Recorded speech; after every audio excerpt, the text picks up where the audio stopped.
Have you ever imagined what your life would be like if you had been born in a different place? We often think, man, if I were an heir, if my parents were rich, if I had been born in country X. But what if I told you that there was a man who was born in an extremely poor place, was sold into slavery, and was sent to a country and a culture completely different from the one he was born into? But even so, he broke all the statistics of the time and became one of the most respected samurai of the Sengoku period. His name, Yasuke, the Black Samurai. But before I tell you this story of discipline and overcoming adversity, I invite you to subscribe to the channel, like this video, and turn on the notification bell so you don't miss future content. It only takes 5 seconds, and you'll help this content reach more people. Thank you very much. Now, back to the video.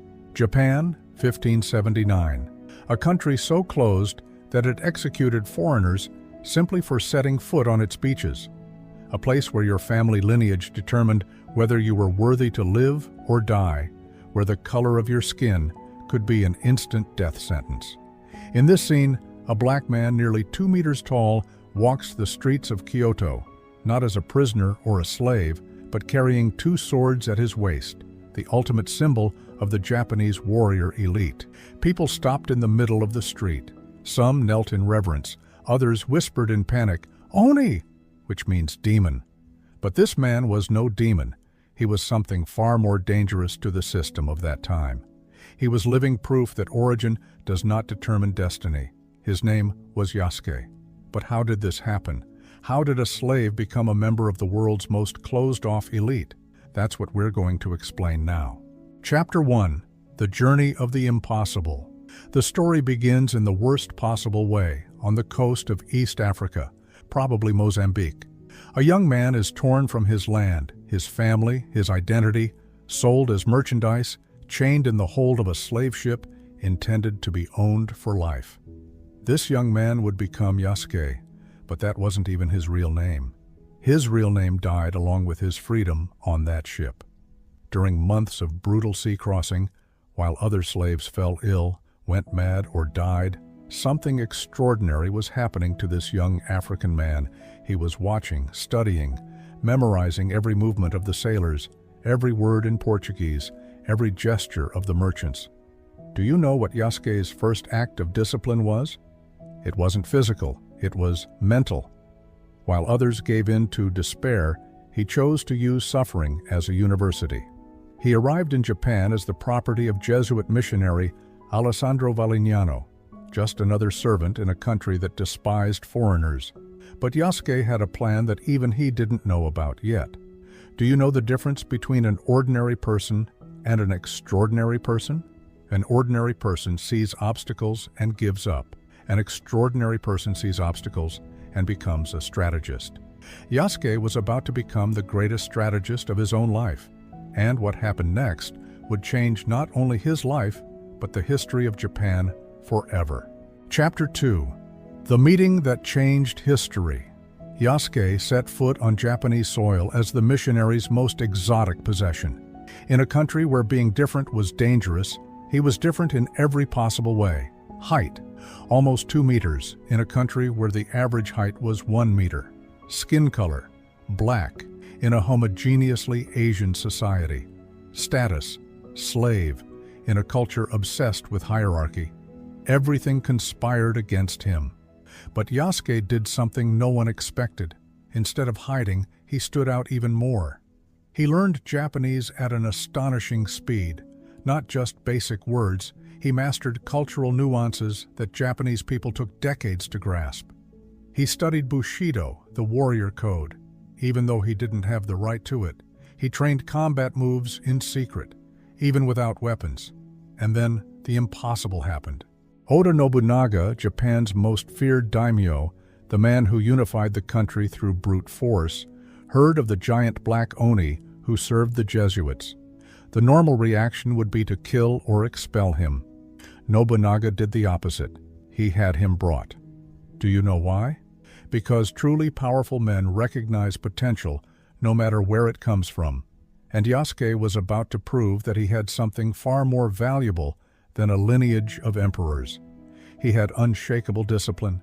But what happened at that first encounter was so absurd that historians doubted for centuries whether it was real. Chapter 3. The Radical Transformation, Nobunaga's Palace, the most important hall in Japan. All eyes were fixed on the black giant who walked among the samurai elite as if he belonged there. Nobunaga watched him with scientific curiosity. He tested Yasuke's strength. He questioned his intelligence. He challenged his courage. And you know what Yasuke's reaction was? He didn't bow more than necessary. He didn't beg for mercy. He maintained his dignity even while being analyzed like an exotic animal. Nobunaga was impressed not just by his physical strength. Anyone could be strong. He was impressed by his mental presence. Yasuke had understood something that most people never understand. Respect is not asked for. It is earned through competence. Within weeks, Nobunaga made a decision that shocked all of Japan. He gave Yasuke land, a house, weapons, and the title of samurai. A slave became a member of the most closed warrior elite in the world. But that wasn't benevolence. It was recognition. Many may think how lucky he was, but we need to understand one thing. Nobunaga was not known for his kindness. He was known for his brutal efficiency. He only invested in those who could return value.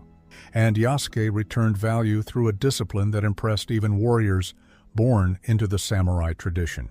Chapter 4. The Samurai Code. Yasuke didn't just receive the title of samurai, he became the samurai. He mastered kenjutsu, the art of the sword. With obsessive dedication, he memorized complex military strategies.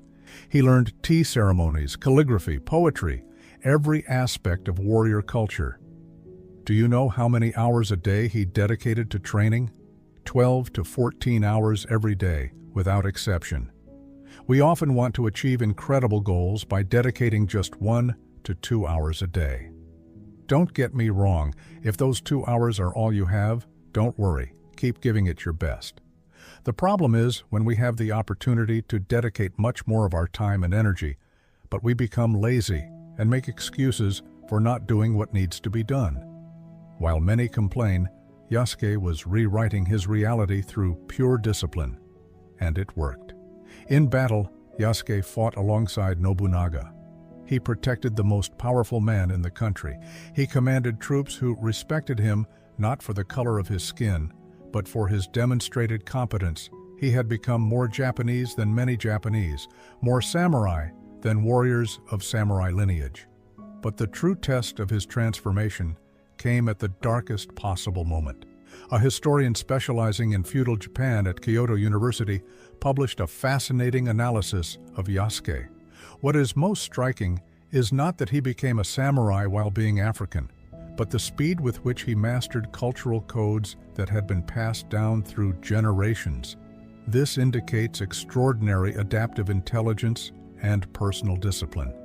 Another researcher at the University of Tokyo, with more than 25 years studying the Sengoku period, stated, Yasuke represents something unique in Japanese history, pure meritocracy overcoming the caste system.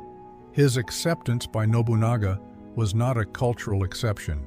It was recognition of real worth. In other words, experts confirm it wasn't luck. It was competence built through systematic discipline. Chapter 5. The Discipline That Conquers All. June 21st, 1582. The day that would test everything Yasuke had built. Akechi Mitsuhide, one of Nobunaga's generals, decided to betray his master.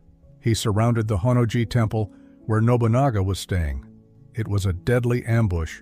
Yasuke had two options: flee and save his own life, or stay and die with his lord. Guess what he chose? He fought until the last second. When Nobunaga committed seppuku to avoid capture, Yasuke continued fighting to protect Nobunari, his master's son. He was captured only when it became physically impossible to continue resisting. And do you know what Akechi Mitsuhide said about Yasuke after capturing him? That he wouldn't kill him because he wasn't really Japanese and didn't understand the implications of his actions. The irony is brutal. Mitsuhide was afraid to execute Yasuke, afraid of creating a martyr, Because Yasuke had become so respected that killing him would be politically dangerous, a former slave had become politically untouchable through discipline. How many people do you know who have achieved this? Completely transforming not only their social standing, but also others' perception of their capabilities. And here we come to the most important part of the story. What does this mean for you today? Yasuke disappeared from historical records after 1582. No one knows exactly what happened to him. Some say he returned to Africa. Others say he became a ronin, a masterless samurai. But do you know what the most interesting theory from a Harvard University anthropologist is? That Yasuke may have founded his own martial arts school, transmitting African techniques adapted to Japanese Bushido. Imagine a man who started out as a slave, potentially influencing generations of Japanese warriors. This is the power of discipline taken to the extreme. Chapter 6. Lessons for Today. Now comes the important question. What does Yasuke's story teach us about your life today? Lesson 1. Disciplined adaptability. Yasuke didn't remain stuck in what he was. He molded himself into what he needed to be. This isn't a betrayal of his identity. It's a strategic evolution. If you want to grow, you need to learn the codes of the environment you want to reach. Language, networking, technical skills, even dress code. Yasuke did this in the 16th century without the internet. You have fewer excuses. Lesson 2. Presence over provenance. Nobunaga was interested in what Yasuke could do, not where he came from. Competence speaks louder than biography. Stop starting conversations by explaining your limitations.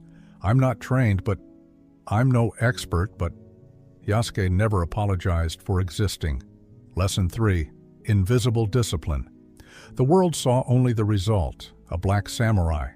Few saw the 14 hours a day of training, studying, and cultural adaptation. Success isn't an event, it's a system. Build daily routines for improvement even when no one's looking, especially when no one's looking.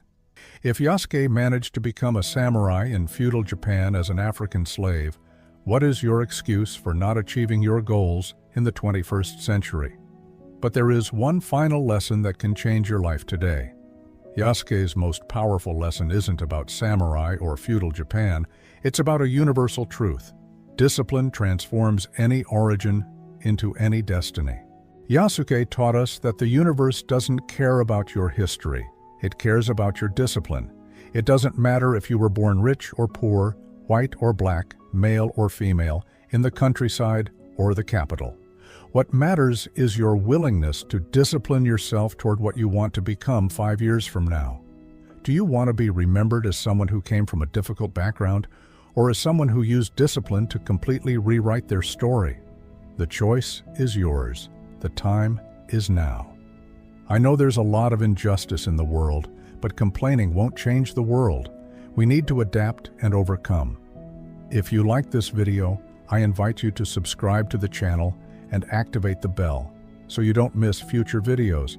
And leave a comment below to help the channel's engagement. It could even be a cake recipe. Just kidding.